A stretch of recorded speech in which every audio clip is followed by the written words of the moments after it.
Hi guys. तो आपको भी लगता है कि एलन जो है वो इरेलेवेंट पेपर बनाता है, टफ़ पेपर बनाता है? तो आज देखते हैं अपन पिछले साल 18 फेब 2024 का पेपर है। पता करते हैं कि एलन कैसा पेपर बनाता है और क्या ये क्वेश्चन नीट में आने के चांसेस रहते हैं। देखो यार, फर्स्ट क्वेश्चन जो है ना, पूरे चांसेस हैं ऐसे क्वेश्चन आ सकता है। रेलेवेंट क्वेश्चन है ये। सेकंड भी आता है अपने नीट में, थर्ड भी आता है, फोर्थ भी आता है, फिफ्थ वाला भी आता है, सिक्स्थ भी नीट रिलेटेड है, सेवन तो अपना PYQ है, एट्थ भी आराम से आता है, नाइन्थ भी आता है। तो इस पेज में अपन को कोई ऐसा रिलेवेंट क्वेश्चन नहीं दिखा। टेंथ क्वेश्चन भी अच्छे से आता है जो नीट में आ सकता है। 11th अपना PYQ ही दिया है इन्होंने। टेंथ भी अपना PYQ, ट्वेल्थ भी अपना PYQ है। 13th भी इन्होंने खुद ने मॉडिफाई करा, अच्छा क्वेश्चन है। 14th भी अच्छा क्वेश्चन है, कोई ऐसा आउट ऑफ NCERT नहीं है कोई। 15th भी अच्छा क्वेश्चन है, मतलब जो आने के चांसेस रहते हैं नीट में। 16th भी अपने PYQ से डेराइव करा हुआ है। 17th क्वेश्चन भी आने के चांसेस हैं। 18th भी अपने आता है ये नीट में। 19th क्वेश्चन अच्छा है, इसको आप टफ़ कह सकते हो, लेकिन हाँ इस टाइप के क्वेश्चन आ सकते हैं क्योंकि नीट 2023 के अंदर सेक्शन बी में इसी टाइप का क्वेश्चन आया था। वो थोड़ा सा गलत था लेकिन था SHM से, मतलब अच्छा क्वेश्चन था वो। तो ये क्वेश्चन ऐसा है कि इसको करोगे ना आप तो एक एक्स्ट्रा एज पे रहोगे। 20 क्वेश्चन जो है आराम से हो जाएगा ये अपना। 21st क्वेश्चन भी हो जाएगा। 22 क्वेश्चन ये नया क्वेश्चन है, तो इस टाइप के क्वेश्चन ज़रूर करना। ग्राफ से अपन को जैसे रिफ्रैक्टिव इंडेक्स निकालने वाले क्वेश्चन। 23 अपना PYQ है, 24 अपना XOR गेट है, तो ये तो सॉल्व हो ही जाएंगे। इररिलेवेंट क्वेश्चन फ़िलहाल ऐसा अभी तक कोई लगा नहीं जो ज़्यादा टफ हो या वैसा हो।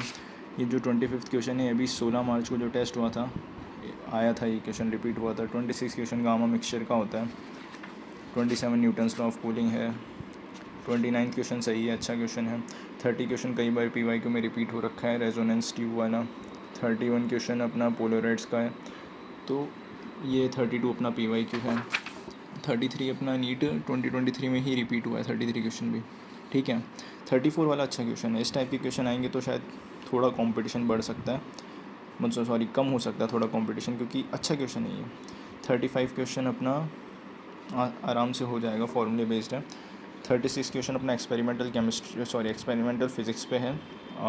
ये क्वेश्चन भी अच्छा क्वेश्चन है, इसको करना पड़ेगा सॉल्व। ये नहीं होगा, ये गेम चेंजर हो सकता है अगर इस टाइप के क्वेश्चन आते हैं तो। 37 डायरेक्ट फार्मूला बेस्ड है, ये अभी पिछले एलन के टेस्ट में आया था, 9 मार्च को हुआ था जो शायद। 38 क्वेश्चन भी ठीक है, 39 भी ठीक है। 40 वाला क्वेश्चन मतलब अच्छा क्वेश्चन है ये, इसमें थोड़ा लेंदी है, बाकी ठीक है, रेलेवेंट नहीं कह सकते इसको। 41 भी ठीक है। 42 वाला क्वेश्चन भी थोड़ा लॉजिक लगेगा, लेकिन इररिलेवेंट नहीं कह सकते यार इन क्वेश्चंस को। 43 तो अपना है ही PYQ। 44 अपना ये कई बार एलन के टेस्ट में आ रखे हैं इस टाइप के क्वेश्चंस, तो आपको फार्मूला पता होना चाहिए। 2-3 फार्मूले लगते हैं इसमें। 45 क्वेश्चन है अपना, ये एम्स का PYQ। इस टाइप के क्वेश्चन आने के चांसेस कम रहते हैं, बट क्या पता आ गया तो, लेकिन बहुत कम चांसेस हैं इसके। और 46 भी ठीक है, इजी क्वेश्चन है। 47 ये बहुत अच्छा क्वेश्चन है, इसको ज़रूर करके जाना। इस टाइप की जो वर्नियर स्केल क्या स्क्रू गॉज के क्वेश्चन होते हैं, ये अपना स्क्रू गॉज का क्वेश्चन है। तो इनकी जितनी वैरायटी प्रैक्टिस कर सको ना, 4-5 वैरायटी उनको ज़रूर करना। और 48 क्वेश्चन भी ठीक है। 49 अपना ये जो अपना थिकनेस वाला है, ये कभी आ सकता है कभी नहीं आ सकता, पहले कभी PYQ में आया हुआ है ये। और जो 50 क्वेश्चन हैं, तो ये अब इसमें इररिलेवेंट क्वेश्चन मेरे को देखो यार ऐसा कुछ लगा नहीं। हाँ 45 क्वेश्चन है, ये थोड़ा इररिलेवेंट सा है कि बहुत कम रेयर चांसेस हैं कि आ जाए ये। 48 क्वेश्चन आ सकता है, ये भी कोई ज़्यादा खास। 48-49 में इररिलेवेंट टाइप ही हैं, लेकिन फिर भी क्या पता आ गए तो, लीस्ट चांसेस हैं इनके। अपना ये 43 ऐसा आज तक इन्होंने पूछा नहीं है। 42 क्वेश्चन है, आज तक पूछा नहीं है इन्होंने, बट कुछ कह नहीं सकते, लेकिन चांसेस फिर भी कम ही हैं इस क्वेश्चन के।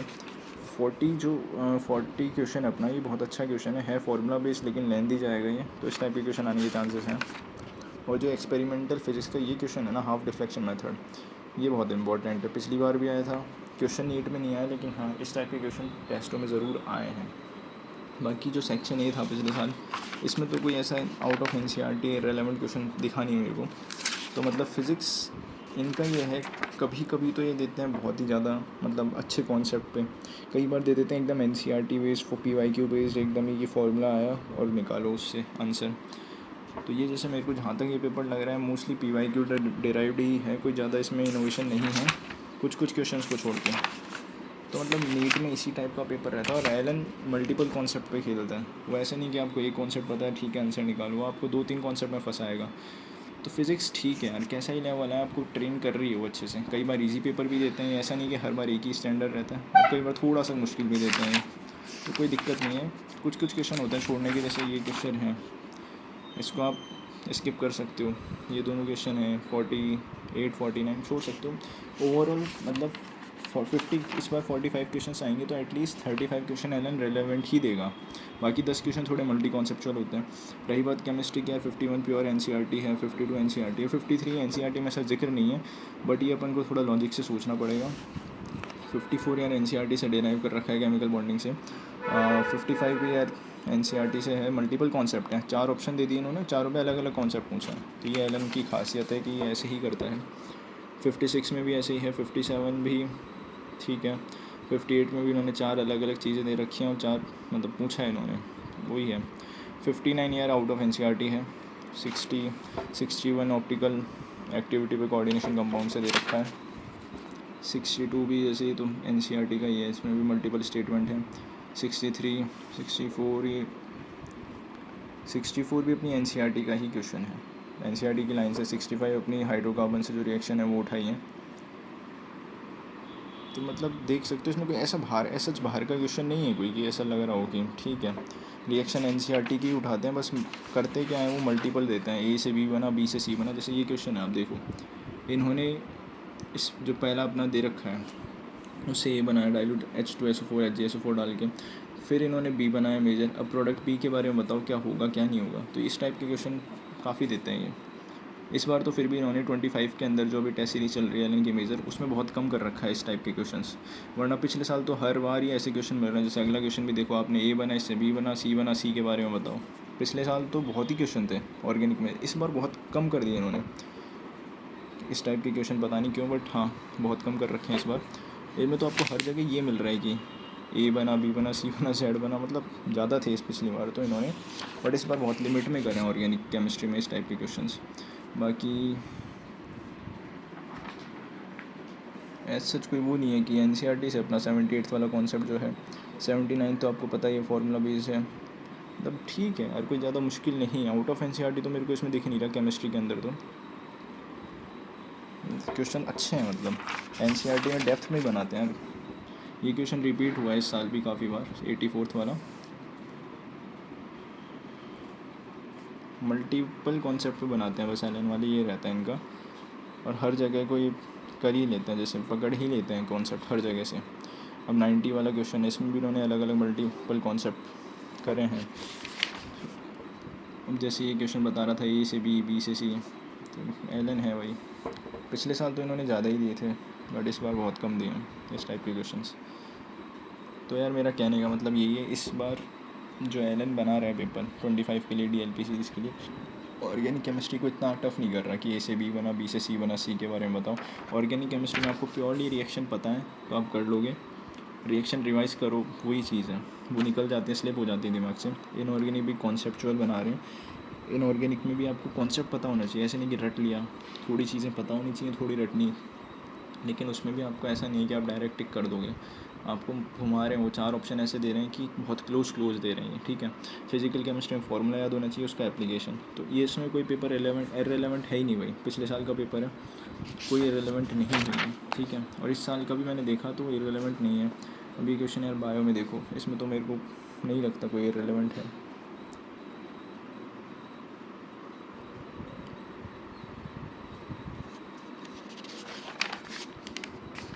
सारे एनसीईआरटी के ही देते हैं, बल्कि कुछ इनोवेटिव क्वेश्चन भी देते हैं। देखो यार, ये अपना 114 वाला क्वेश्चन है, तो इन्होंने अच्छा क्वेश्चन दिया, मतलब तो नए कई कहते हैं कि नए क्वेश्चन नहीं देते, पुराने रिपीट करते हैं माना, लेकिन वो मैक्सिमम 10 क्वेश्चन रिपीट कर देंगे। अब ये क्वेश्चन आपने आज तक देखा है 124 वाला देखा होगा जो एलन में पढ़ रहे हैं, या उसके अलावा जिसमें टेस्ट सीरीज़ में शायद बहुत रेयर चांसेस, मैंने पिछले साल पहली बार तभी ये क्वेश्चन देखा था, उसके अलावा नहीं देखा था। देते हैं इनोवेटिव क्वेश्चंस भी, जैसे ये वाला क्वेश्चन नया था 126 वाला। तो मतलब इनका है कि अगर पूरा 180 मार्क्स 180 क्वेश्चंस का पेपर है ना, तो एटलीस्ट 15 क्वेश्चन रिपीट हो सकते हैं पुराने टेस्टों में, उससे ज़्यादा नहीं हो सकते। जैसे ये क्वेश्चन रिपीट हो रहा है कई बार 132 वाला, तो हो जाते हैं इतने रिपीट, ऐसी कोई बड़ी बात नहीं है यार। क्वेश्चन तो कहाँ से बनाएंगे, वही क्वेश्चन होंगे बार बार। 15 एट मैक्स 20 क्वेश्चन रिपीट हो सकते हैं, उससे ज़्यादा नहीं। बाकी नए क्वेश्चन होते हैं, ऐसा नहीं है यार। तो एलन की टेस्ट सीरीज़ ना इररिलेवेंट है, कुछ क्वेश्चन बाहर के होते हैं, मैक्सिमम 5 मान सकते हो, लेकिन जो अंदर के क्वेश्चन जो NCERT बेस्ड हैं उनको तो सही करें अपन पहले। अगर उसमें अपने पूरे आ रहे हैं तब देखें वो बाहर के क्वेश्चन। तो ऐसा कोई बाहर का पेपर मुझे लगता नहीं है। बाकी और देखते हैं इस पेपर को अपन। और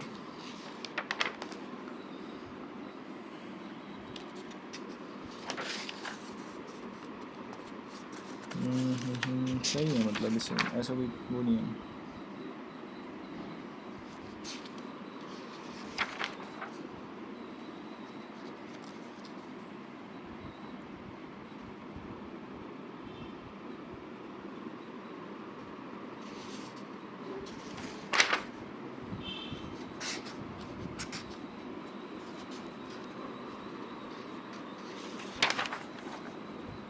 तो देखो यार, आपने देखा ये पेपर पिछले साल का। इसके बाद अगली वीडियो में इस साल जो पेपर हुआ था, जो एलन के चल रहे हैं अभी, उसमें से भी एक पेपर उठा के बताऊंगा क्या इररिलेवेंट क्वेश्चंस हैं या नहीं है। तो पिछले साल जो पेपर हुआ है, मुझे नहीं लगता इसमें कोई ऐसा इररिलेवेंट क्वेश्चन है। बायो मोस्टली NCERT बेस्ड आती है। वो क्वेश्चन आपको मल्टीपल कॉन्सेप्ट में फंसा देते हैं, मेरे को भी फंसाते हैं। देखा है कई बार कि अपन सोचते हैं यार ये फ्लो में पढ़ते हैं, मान लो इन्होंने 4 स्टेटमेंट दे दिए, तो अपन को लगता है एक सही है, दूसरा सही है, तीसरा सही है, चौथा वो गड़बड़ कर देते हैं, और अपन फ्लो में उसको भी सही कर देते हैं, पढ़ नहीं पाते, ढंग से ध्यान नहीं दे पाते उसमें। तो क्योंकि वो लेंदी हो जाता है ना क्वेश्चन, 4 स्टेटमेंट दे दिए तो फिर कंसंट्रेशन कई बार अपना बैठ नहीं पाता कि 4 स्टेटमेंट पे। और केमिस्ट्री ऐसी देते हैं, ऑर्गेनिक बिल्कुल NCERT के रिएक्शंस आते हैं। कुछ बार रीएजेंट चेंज कर देते हैं, ज़्यादा से ज़्यादा वो रीएजेंट चेंज कर देंगे। और जो PYQ में रिएक्शन आई है ना, जो बाहर की लगती है आउट ऑफ NCERT की रिएक्शन है, वो PYQ की दे देते हैं, ठीक है। उसके अलावा कुछ नहीं ऐसा करते वो। और रही बात इनऑर्गेनिक में वो यार डीप बहुत कम जाते हैं। वो पूछते हैं कई बार बाहर के कॉन्सेप्ट इनऑर्गेनिक में, जैसे अपने पिछली बार पूछे थे उन्होंने कंपाउंड से रिलेटेड, इस बार नहीं पूछ रहे वो कंपाउंड से रिलेटेड बिल्कुल। पिछली बार पूछे थे इनऑर्गेनिक में, वो डीप बहुत कम जाते हैं। वो कॉन्सेप्ट ही ऊपर जो होता है ना, कि एक कॉन्सेप्ट है बेसिक बॉन्ड ऑर्डर का कॉन्सेप्ट है, उसमें वो ज़्यादा डीप नहीं जाएंगे, बट उसमें वो 4 स्टेटमेंट दे देंगे कि किसका बॉन्ड ऑर्डर ज़्यादा है, किसकी बॉन्ड लेंथ ज़्यादा है, उसी में सारे घुमा देंगे वो। ऐसा डीप नहीं पूछ रहे इस बार, बट फिर भी। और छोटी छोटी चीज़ों पे इतना ध्यान नहीं दे रहे इस बार, जो मतलब ऊपर से क्वेश्चन पूछ रहे हैं, स्पेक्ट्रोकेमिकल सीरीज से पूछ लिया, तो मतलब बेसिक क्वेश्चन पूछ रहे हैं, इतना भी डीप नहीं जा रहे कि NCERT के लाइन से ऐसे उठाएं। पिछले साल ज़्यादा डीप में गए थे इनऑर्गेनिक में, बट इस बार नहीं कर रहे वो पेपर भी मैं बताऊँगा इस साल का एनालिसिस करके।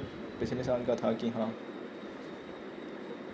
बहुत अच्छे क्वेश्चन पूछ रहे थे NCERT की लाइनों से, बट इस बार अभी तक तो मैंने देखा नहीं कि NCERT की लाइन में से अच्छा क्वेश्चन आया। और पिछले साल अच्छे पूछे थे इन्होंने। और रही बात फिजिकल केमिस्ट्री, हमेशा फॉर्मूला बेस रहती है। हाँ कुछ टॉपिक्स होते हैं जैसे एंथैल्पी ऑफ न्यूट्रलाइजेशन हो गया, एंथैल्पी ऑफ कंबशन हो गया, एंथैल्पी अपना हो गया, ये सारे हैं ना, तो इन पे कई बार अच्छे क्वेश्चन आ जाते हैं। और रही बात फ़िज़िक्स की, फ़िज़िक्स में ये यार इनका पेपर हमेशा ऊपर नीचे होता रहता है, ऐसा फिक्स नहीं कर सकते कि इस बार ईजी आ गया, इस बार हार्ड आ गया। फ़िज़िक्स में एटलीस्ट हमेशा ऐसा होता है कि 30 से 35 क्वेश्चन ना करने वाले होते हैं। अगर आपको फॉर्मूला और बेसिक कॉन्सेप्ट पढ़ा है, अब मान लो अपन 4-5 चैप्टर पढ़ के जा रहे हैं, तो उम्मीद ही नहीं कर सकते अपन 30-35 क्वेश्चन सही करें।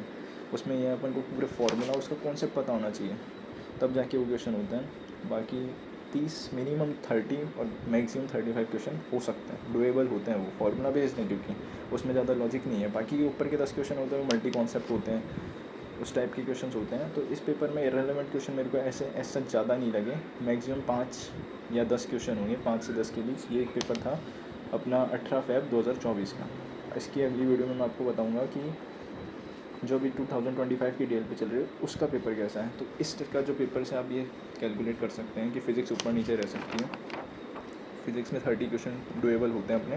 केमिस्ट्री में ऑर्गेनिक में पूरी रिएक्शन से टिप पे होनी चाहिए, कुछ जितने भी रिएक्शंस हैं ना सारे टिप पे होनी चाहिए, और रिवीजन करना चाहिए उसका। और रही बात इनऑर्गेनिक केमिस्ट्री, उसको आप है ना इतनी डीप में मतलब पढ़ सकते हो, लेकिन NCERT रिवाइज करो बाय चांस, क्योंकि नीट में मान लो डीप लाइन पूछ ली जो अपन ने कभी देखी नहीं, NCERT में लिखे आना अपन इग्नोर करते हैं, टेस्टों में नहीं आई, तो अपन सोचते हैं काई की इंपॉर्टेंट है, तो उस पर ज़रा ध्यान देना। और बाकी इनऑर्गेनिक यार NCERT पे ही फोकस करना है। एलन वाले पिछले साल पूछ रहे थे डीप लाइन्स, लेकिन इस बार अभी तक कोई क्वेश्चन ऐसे नहीं आए डीप वाले। और रही बात अपनी बायोलॉजी हमेशा इनकी NCERT की रहती है। उन्होंने मल्टीपल कॉन्सेप्ट मतलब करते हैं NCERT में बायो में, कि अलग अलग 4 स्टेटमेंट दे दिए, बताओ कौन सा करेक्ट है कौन सा इनकरेक्ट है। और फिज़िकल केमिस्ट्री अपनी पूरी फार्मूला बेस्ड रहती है, कोई ज़्यादा टफ क्वेश्चन नहीं रहते, एक आध को छोड़ के 2 मैक्सिमम 2 क्वेश्चन मान सकते हो। ऐसे रिव्यू के लिए आप सब्सक्राइब कर सकते हो इस पेज चैनल को, प्लीज़ सब्सक्राइब करा करो यार। Thank you.